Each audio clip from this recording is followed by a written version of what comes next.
I'm the scam man. Yo, do, do, do. Scammy, liberty, yo, do, do, do. Yo, do, do, ba, ba, ba, bee, ba, ba, ba, ba, do. Ba, ba, ba, ba, do. Wee, ba, ba, ba, ba. Happy New Year, you pumper beauties. Welcome to NHL Puck Props presented by Bet99. Josh Inglis, Carlo Koliakovo. Happy New Year, my friend. How are you? Same to you, buddy. It's 2026, reading 1/1/26. That's weird. How many old people told you yesterday, gave you the old, I'll see you next year? How many did you get? Young and old. Oh, you got some youngins too? Yeah. Okay. Oh yeah. At my son's hockey practice, there was like the kids are coming up and see you next year, coach. Oh, Like, they think they're okay. so funny. They think they're so funny. Yeah. One kid made it to 11:50, other kid made it to 12:01, and then Wow. passed out. And then I passed out. That's lucky. I know. You're right, Hockey 22 o'clock. wasn't great. The Columbus collapsed and gave up 3 goals in 2.5 minutes to a team that hadn't scored in 5 straight periods. Yeah. That was a rough one. Buffalo somehow keeps winning. I don't understand that. Unbelievable. They're a wagon. And they're getting production up and down that lineup, right? It's everybody contributing except the line we picked yesterday. Happy New Year to all the pumpers out there. We have a big slate. And it's a weird slate because looking back, they've only over the last 3 years, they've only played 4 total games on this date. The last 2 years, the home teams won 3-0. Wow. Well, this is usually the day that is reserved for the Winter Classic, right? Which is odd, right? Yes. Yeah. So, not surprised that that you do see a full slate of games today because that Winter Classic game isn't today; it's Saturday. Does Dallas have some problems? Bobby Newport says, I don't know. Buffalo's a good team. What would be their problems? I don't know. I don't know if they do have a problem myself. Yeah. Let me know. Yeah, it's Buffalo. Buffalo's beating everybody. Exactly. And they get Jake Ottinger in today, and they get the Blackhawks, who lost another center who could be out, Jason Dickinson, so they could be out their 3 top centers. Yeah. Turd sandwich. Let's run through the board. Washington and Ottawa. Washington somehow gets the short end of the stick playing the early game yesterday and then an early game today. Did you see the Tom Wilson game? Might have been. Yeah. That like you talk about making an impact, right? So Getting that named hit, to Team Canada. That hit. Do you think that's a 5 in IIHF? Because he got hurt? Like, you can get a 5 because you hurt a guy, can you not? Yeah, absolutely, man. It's that's the thing with IHF. Now, there is rumblings that the Olympics will be using North American referees. I'm not sure where the ruling has been determined yet, whether it's IHF refereeing or North American refereeing. But yes, IHF refereeing, if there's a penalty called on a play, like a hit, and there's an injury to a player, it is always reviewed. And most of the time, the review is a dangerous thing. Very dangerous thing. Because like you were going to say, like before I cut you off, like a wiener, it usually goes against the guy with the hit. Yep. Always. Yeah. But you do hear it on the broadcast of World Juniors now that they have adapted. The IHF has adapted more of the NHL rule book, but when it comes to hits to the heads, high sticks and injuring players, that's where that dangerous 5-minute is. Gordie Howe hat trick. Let's get to it because I'm going Wilson McMichael point each plus 200. I'm going Washington money line plus 120. Second of the back-to-back, but Logan Thompson will be in net today. He gets that Team Canada bump that we saw going across the board yesterday, and I think it's legit. Washington 3-3-1 in the second of a back-to-back. Ottawa, big issues here because they were leaning on Linus Ullmark to play like 85% of the games, and all of a sudden he steps away. I believe it's personal, correct? We don't know. It's everybody's adapting that Toronto mentality in terms of allowing us to know what's up. But has been granted a leave of absence. I don't know if it's personal or injury related. Nobody knows. But Levi Merrilainen 1-4 straight up since December 1st. .862 save percentage. Not good. Oh, yeah. And you look at that Washington game, McMichael, Surdiff, and Wilson played the most time 5-on-5. There's a lot to like in that spot. Ottawa could be juggling some lines, so watch out. The Tkachuk-Stützle combo has hit in 8 of 10 games. I believe that's somewhere around -120 today. But, hey, no, we go with McMichael. We go off that game. I know it's not a one thing off, but are we happy? Are we happy to have Wilson over Bennett for Team Canada? I wouldn't say Wilson over Bennett. His snipe on the blocker side going away from the goaltender yesterday was pretty impressive. I think Wilson was a worthy candidate. I mean, I think you even go back to the Four Nations where most people believed he was snubbed and probably should have been on that team. I think it's more the Bennett decision came down to Cirelli or Bennett, right? And John Cooper decided to take his boy Anthony Cirelli. That's where the controversy in this lineup decision, because Suzuki was going to make it, right? Just because of where he's come as a player, the ability to be a versatile player that he is, both offensively and defensively, center, wing, power play, penalty kill. The guy can do it all, and I think he earned his way onto that roster. Celebrini, you knew, was making it. And I think it came down to, the center position with Bennett. I still can't believe they left Bennett off. I mean, you talk about, you hear Doug Armstrong speak at his press conference, and especially when it comes to a guy like Jordan Binnington, who, by the way, was not good yesterday. I can't believe they didn't pull him in that game. Yeah. And a goal got called back. He's, he really pushed resume, big game, his ability to shine on the big stage. Well, isn't that what Sam Bennett is as a player? I mean, just look at the last 2 years in the playoffs for the Panthers, winning the Conn Smythe last year. Like, I just don't see how you keep a guy like Bennett off of this team. So that's going to be one. And look, you hate to say this, but you almost think that between now and the tournament, there's potentially going to be an injury, and maybe that opens up the door for one of these other guys to come in. For sure. But Mark Stone likely. Oh, jeez. But he's like, I don't know. He's playing too well again. Yeah. I look at this roster. There was no changes on defense, which I have a hard time understanding why there's no changes on defense. And there was 4 changes up front. It really bothers me that you put together a staff of 6 general managers to pick this team. And since February, you only make 4 changes to this group. I don't know. Like, I think there was guys on defense that could have been there, like Jacob Chychrun should have been there. Matthew Schaefer should have been there. And it really bothers me when, I almost feel like they got to pick the team first and then put the coaching staff in place and the management staff in place.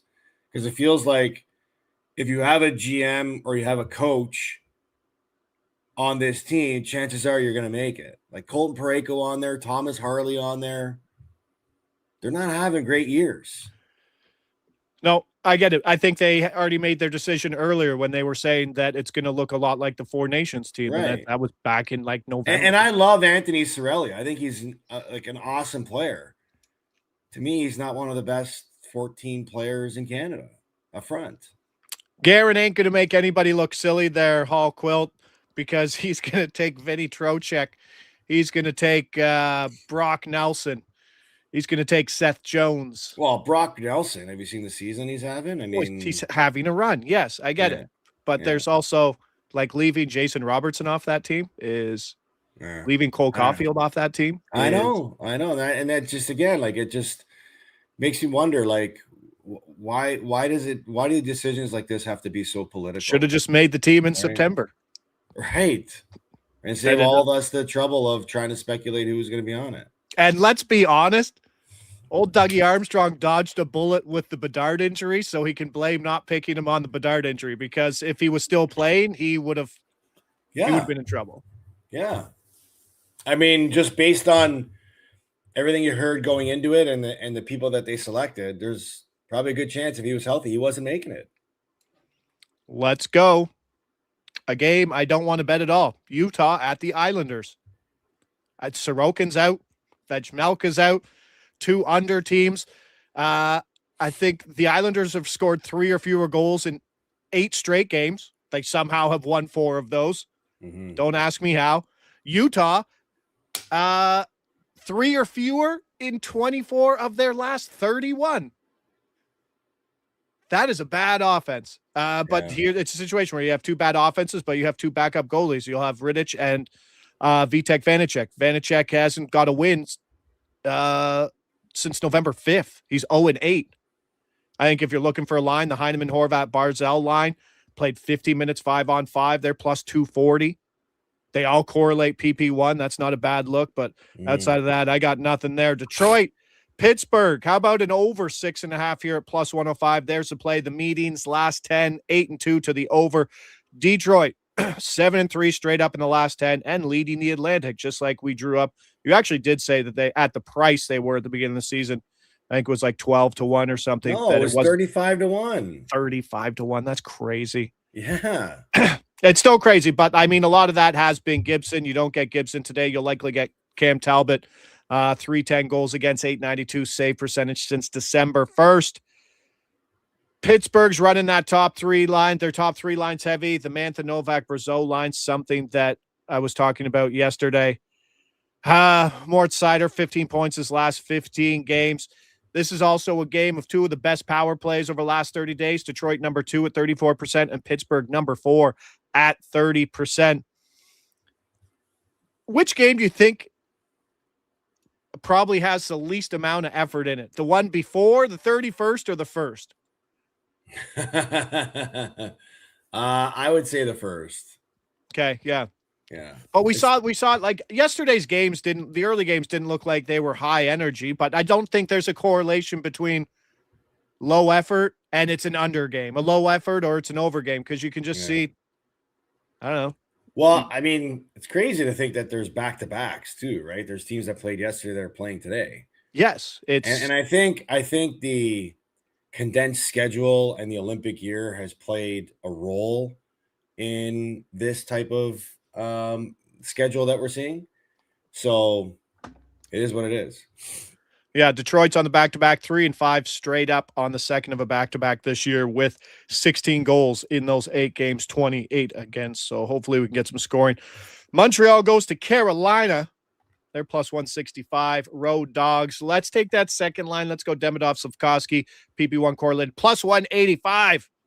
Carolina has dominated. I did want to add Kapanen, but it's like, Carolina game at home. Boosie's probably the better. Boosie probably gets the shot, but Montreal's playing the 4th game of a 7-game road trip. They're 2-0-2 with 3 games going to overtime. So they're playing well. Carolina could be without Shane Gostisbehere.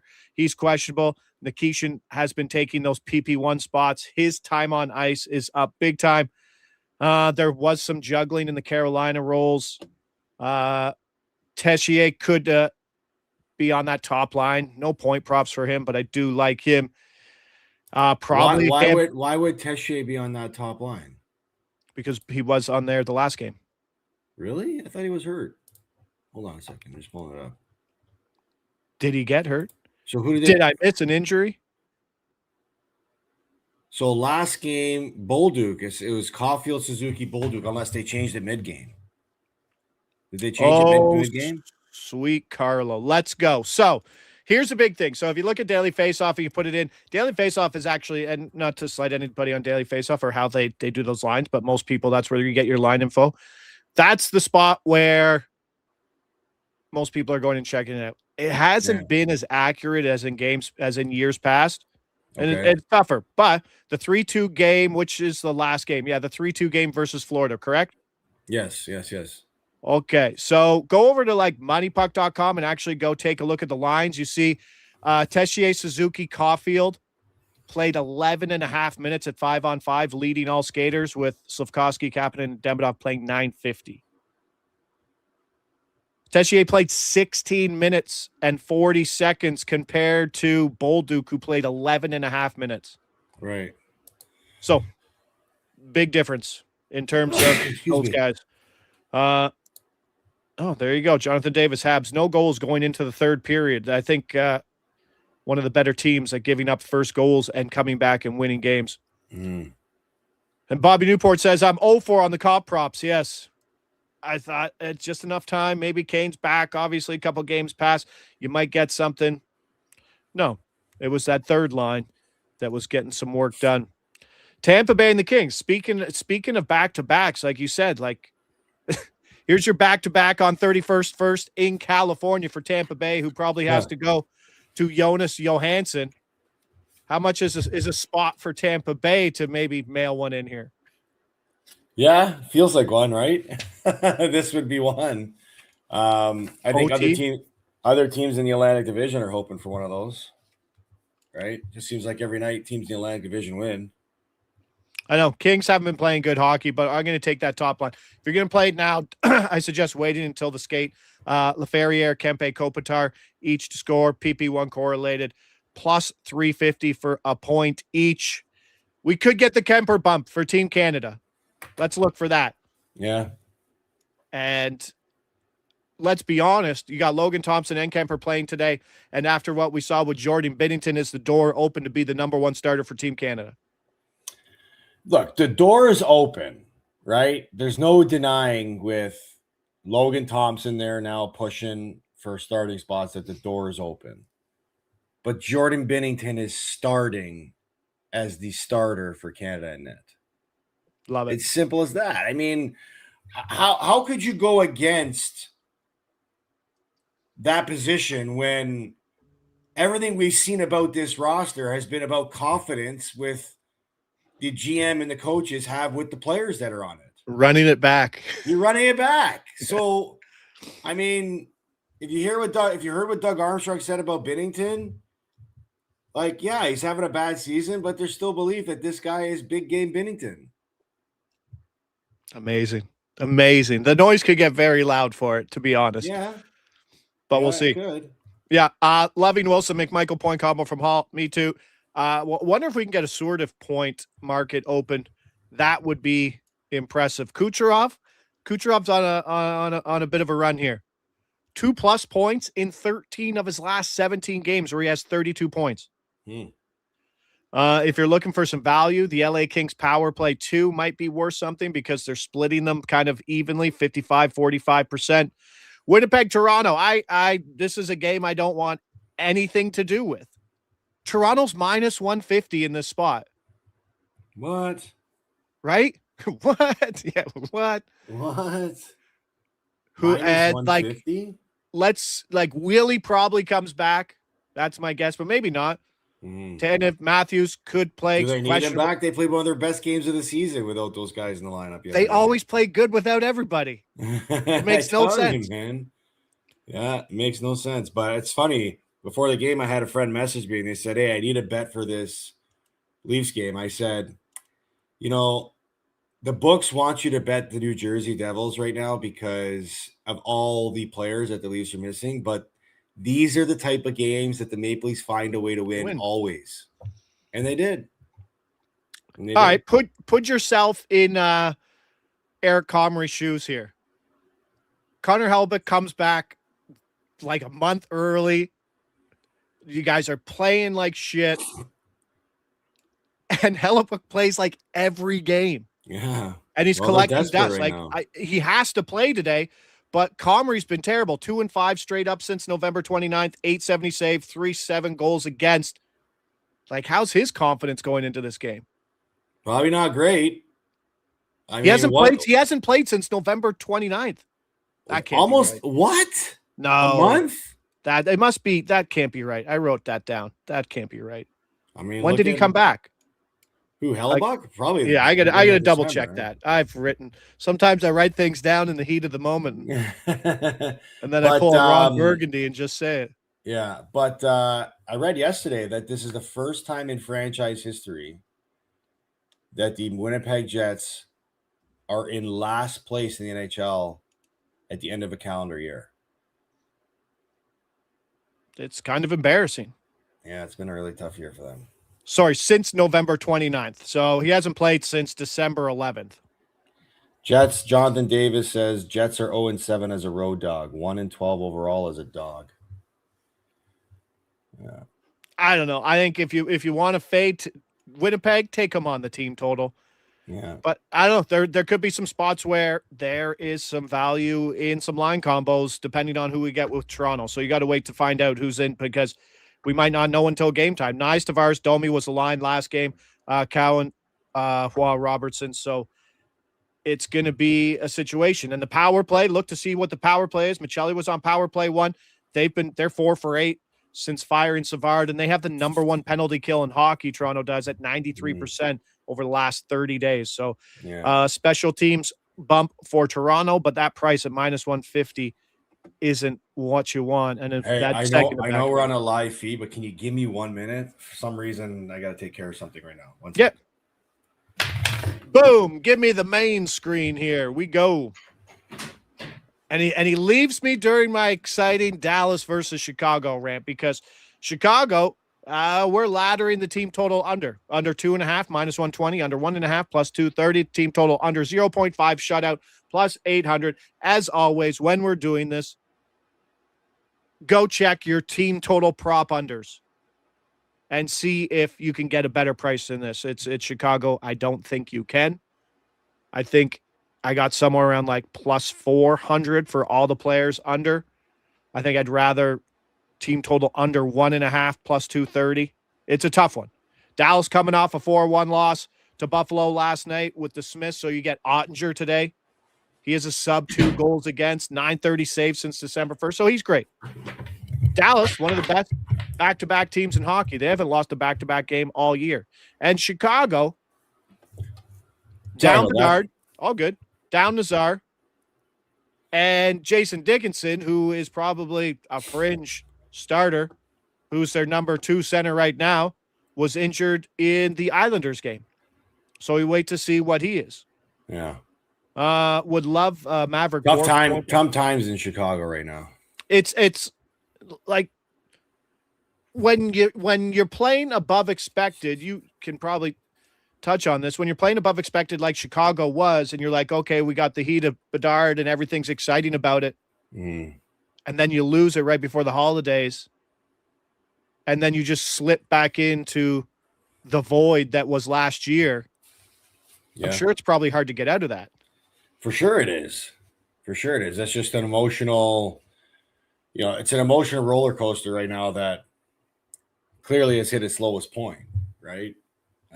You could tell this Chicago early season success was revolved around the surge that Connor Bedard provided for this team, right? Offensively, with some of the crazy goals that he was scoring, some of the offense that he was bringing, and even just some of the the incidents that he was finding himself in with referees and stuff, right? And they're winning hockey games.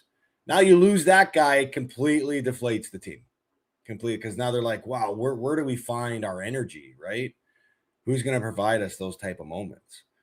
And they've had a hard time finding it. Power plays at 11% over the last 30 days, which is dead last, facing Dallas's number 2 penalty kill at 91%. So even the special teams battle. That's the Bedard effect, right? Yeah, but I think that's it. It's just like we don't. It's a confidence thing. It's a personnel thing, obviously, but sometimes I think you can get through personnel issues with confidence, and I don't think they have either. And Spencer Knight, who was saving and was playing above his numbers, he's got a sub 900 save percentage since December 1st, and he's 2 wins over his last 10 games. Yeah, it's tough. There goes your Spencer Knight Vesna. I know.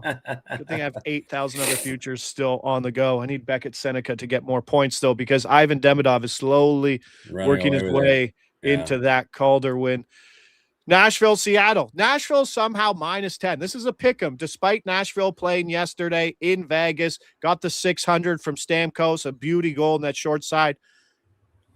This just seems like a really good spot to hit Seattle, who has 9 out of a possible 10 points in their last 5 games. Nashville's on the 5th game of a 7-game road trip. They got to go across the border after this game. Calgary, Edmonton. Whew. I think Seattle should be a bit more of a favorite here. They should be, but have you seen the surge that the Nashville Predators have made in the standings? Remember, we were talking about this team potentially being a write-off and being in contention for the number 1 overall pick? That's no mo. They're 1 point out of a playoff spot right now. They've, ever since Barry Trotz called out this team and put them on notice, and now you're hearing guys like Stamkos and Ryan O'Reilly come out and say, yeah, I love it in Nashville. I want to stay here. You know, I want to raise my family here. It's clearly sunk in with this guy, with this group. It's like, we got to win hockey games or we're going to find ourselves out of this place. And that game yesterday was a perfect example of how good Nashville's been and whatever mojo they've found. They were down 2-0 early in that game, and they had the lead by the end of the first period. Yeah. Something's clicked with this Nashville team where I don't think who they're playing or what their matchup is or schedule spot that they're in, this team's finding ways to win hockey games. Seattle money line -110. Let's go. I circled this 14 days ago anyway. And look, I mean, Seattle is right behind them. They're 1 point behind Nashville, 2 points behind a playoff spot. So this is a big game for them too. Stamkos Forsberg combo for the last 5. It's +130 today.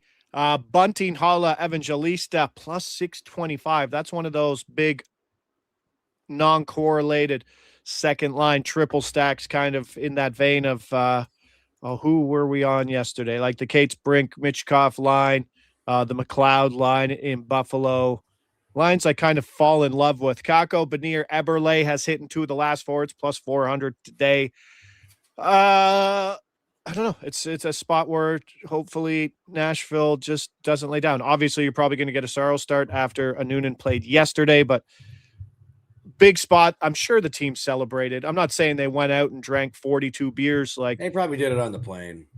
Right? That's what I mean. But like that's a big, you saw them come off the bench after 600 goal and like it stops the game. And like that's a big thing. Would the other team see them after the game, right? If you're in the other locker room, would you go over and say hi? Yeah, I mean, the veteran guys would. I think the guys that know Stammer would. And I think even during the game, like on TV timeouts or during whistles, if guys skate by them, say, hey, Stammer, congrats, 600, way to go. Like, Yeah. He'd probably be taking a lot of compliments yesterday. Oh, love it. Me too. Who my new favorite player, and I hope there's a point prop that opens up for him soon? Give me the division of this player. Pacific. Give me the team of this player. San Jose. Oh, the guy I said who I can't pronounce his name, Chernivtsev. Igor Chernyshov. Nailed it. I said him yesterday. This guy has been absolutely unbelievable playing alongside Celebrini. Yeah. So was Colin Graff. That spot was fantastic for anybody. Yeah. There's got to be a point prop open up for him soon. He had a point prop yesterday. Did he? +120. That's money as of late. Yeah, it's a good spot. Yeah. It's a good spot. It's tough to stack with Celebrini, who usually has like a 1.5 point prop. But you can stack him with Eklund, but he's on the second power play. But he's it. Igor Chernyshov. Where did this guy come from? Just another guy I'll probably bet the Calder on somehow down the line. I don't even know if he's a rookie. I don't know where he came from. Yeah. Igor has been profitable to say the least. Yeah, but it's a weird slate. It could be a runtime game. It could be I don't know. I just don't think you can generalize an entire slate, but I don't think you're getting 110 from skaters today who are probably like, and half of them are like, how did we get the shit end of this stick playing back-to-back on the 31st and 1st? Yeah, and early games. Right, Washington. Yeah. Washington money line. Attaboy, Josh. Way to pick that one, too. Yeah. All right, let's have a day. Lots more going on today. We got some early action into some afternoon action. I appreciate it. Back again tomorrow, 10 a.m. Smaller slate, of course. Thank God. NHL Puck Props presented by Bet99. Sign up using the tag covers NHL. Josh Inglis, Carlo Koliakovo. Lead us out, pal. All right. Happy New Year, folks. Let's start off on a great note. Love you, buddy. Ciao. I'm the scat man. Yo, do, do, do. Skimmy, dimmy, ding, yo, do, do, do.